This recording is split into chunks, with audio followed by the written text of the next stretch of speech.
Hey, I don't know if you know what I'm doing. I'm procrastinating. Do you want to know why? Because I have to do a Facebook Live and I'm a procrastinator, so I don't have to do anything. Oh, yeah. I'm just kidding. Oh, thank you so much for joining me. I am Charlotte with Colorful Teaching for You. And goodness gracious, we did start off on a bang. And I just wanted to let you know that the reason for this is because there's a simple phrase that I just recently heard about, and it blew my mind because simple, but just fabulous. And here's what it is. Procrastination is not you or your friends. Procrastination, you're not a procrastinator. It's something that you do.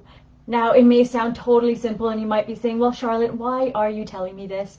It's because if you are a procrastinator, if you're saying I am a procrastinator like I did earlier, it means that it's my personality.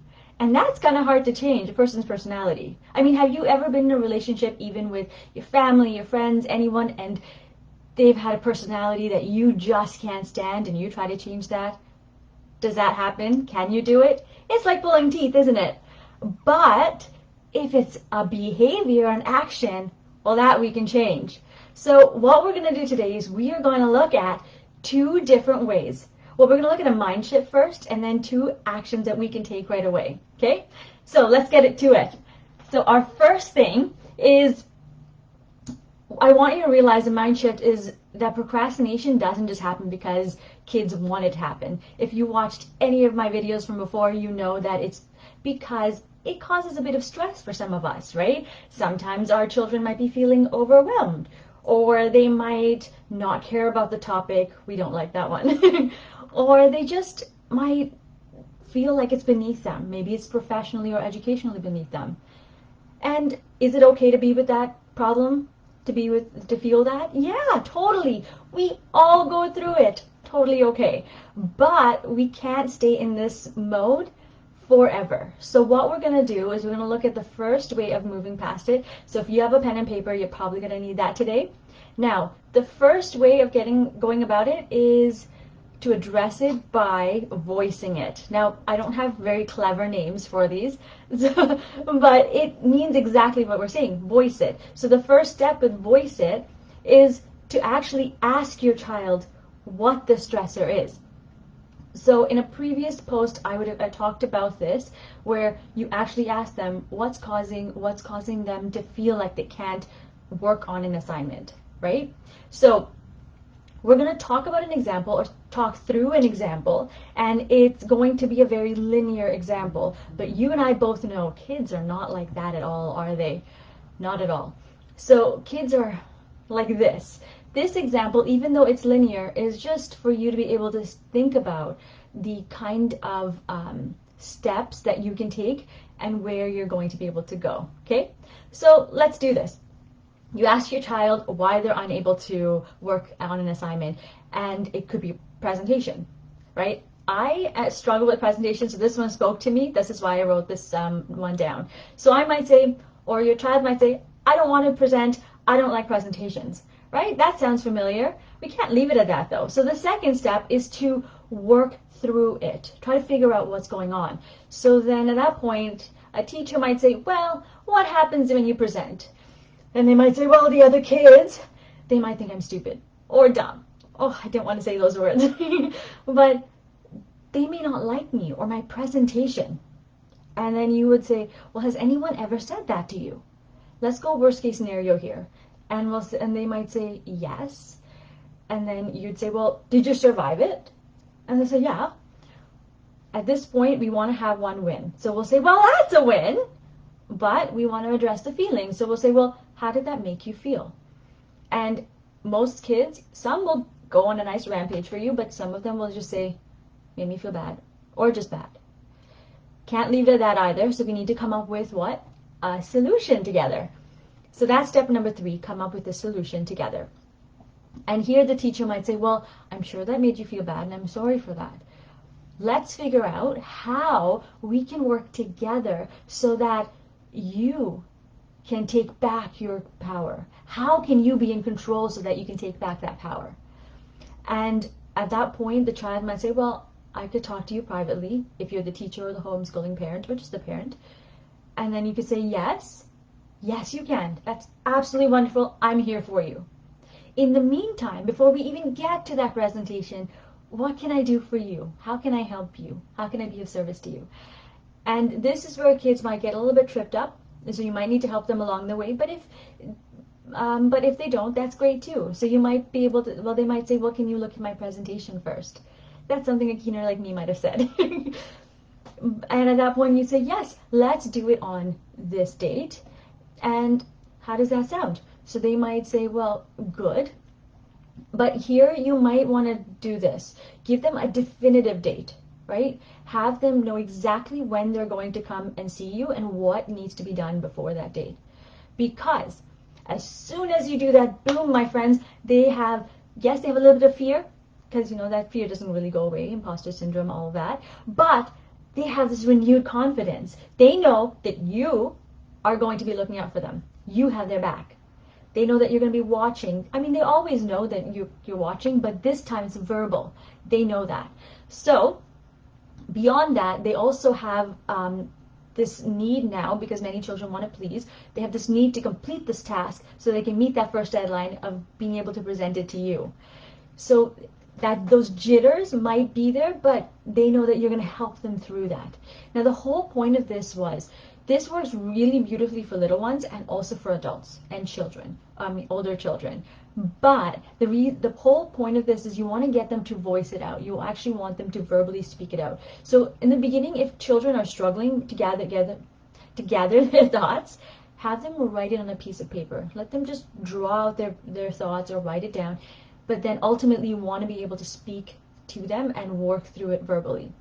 Now, there are children that this won't work for, especially older children who perhaps want to write it down. This will work. This next method will work for older children. It will also work for you. So here, if you watch my anxiety video, which I will link to next week because we're going to be talking about something similar to that topic then, but if you watched it, I've talked about these steps before. So the first one is, again, you want to talk about the stress. So have them write down what's causing the stress.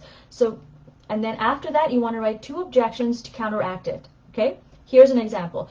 I don't want to work on a project because it means nothing to me. So at this point, I might need to write down how am I going to find some meaning to it? Or who do I need to talk to help me find that meaning? And then the 2 objections is, well, here. This is one thing, this stressor is easy to miss, right? This meaningless part of it, because it doesn't seem like a stressor. So really focus on this. Now here you want to see, well, if I procrastinate and I'm not going to hand in my best work, right? It's going to be last minute.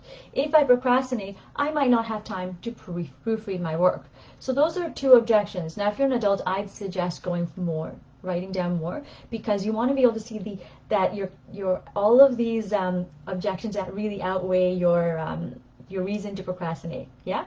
So I might say, okay, well, I may not be able to ask for help when I need it.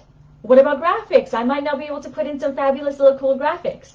Or sleep, super important, especially if you have a presentation the next day. Well, I might not sleep that night at all, and then I'm just going to have a really terrible time presenting. Right?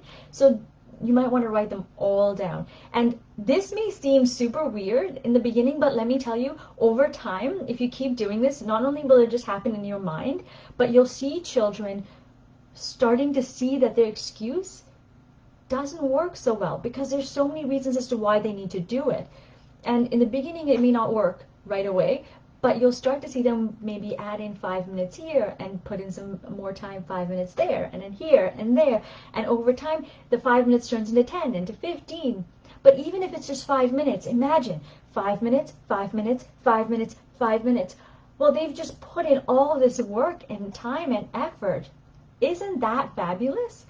Like, all of that effort, it takes away from that procrastination at the very end. So we want to be able to get them to work through it as quickly and as slowly as possible. Yeah? Well, not quickly and slowly, but quickly as possible. So I would highly recommend working on this, because this is going to become a habit. Now, if you're a teacher or a parent, you could combine them both together. Also, one more thing is on Thursday after 9:30 a.m. Pacific Standard Time, I will be posting a blog post about this. So if you're struggling to keep up and you're like, what are the steps again? It'll be listed out for you at www.colorfulteachingforyou.com. Color has a U in it, and just hit blog. This is the first one that's going to show up. Okay, now let's recap. So the first one is procrastination. We said is not you. You are not a procrastinator. It is something that you do. So it is an action that you can change. And if your children are struggling with it, you can change this with them. And the way to do that, we talked about, is looking at what's causing the stress so that you can deal with it. And we talked about how do we deal with it in 2 different ways. Having them voice out their concerns, and then we look at how do we walk them through how we can help them fix it. Then the second one is writing it out, right? Write out your objectives. The second one is better for older children and for adults. I would recommend using the first one for young children, okay? So if you're teaching primary grades, if you're teaching even upper elementary, I would go with the voicing it out part. Because when you actually say it out loud, or when you think it out loud, actually no, to say it out loud, even to a mirror, if you're the adult doing it, it sounds kind of, when you hear the excuse, you're like, what? So you want to voice it out, right? Have them voice it out. Come up with the solution together. Generally better if the child comes up with that solution first, okay? Now, one of the things I wanted to let you know is this obviously is going to be the end of my series about procrastination. If you want to get deeper into it with me, you would have to join our course, which is the 3rd link. And if you are a parent or a teacher, I have a free resource for you. It's a free education resource library, and it's the first link that I've posted. And if you're an intermediate or a homeschooling parent, or intermediate teacher or homeschooling parent, the second link is a free community for you to join. Now, I'm sorry if you hear my baby crying. He's in the other room right now. Well, not crying, but he's playing with his dad. Now, my last thing is, like I said, this is the end of procrastination. We're going to talk about how to manage stress next week. So I really hope you join me. Thank you so much for coming today, and I will see you same place, same time. Take care, my friends. Remember to create, experience, and teach from the heart. Bye.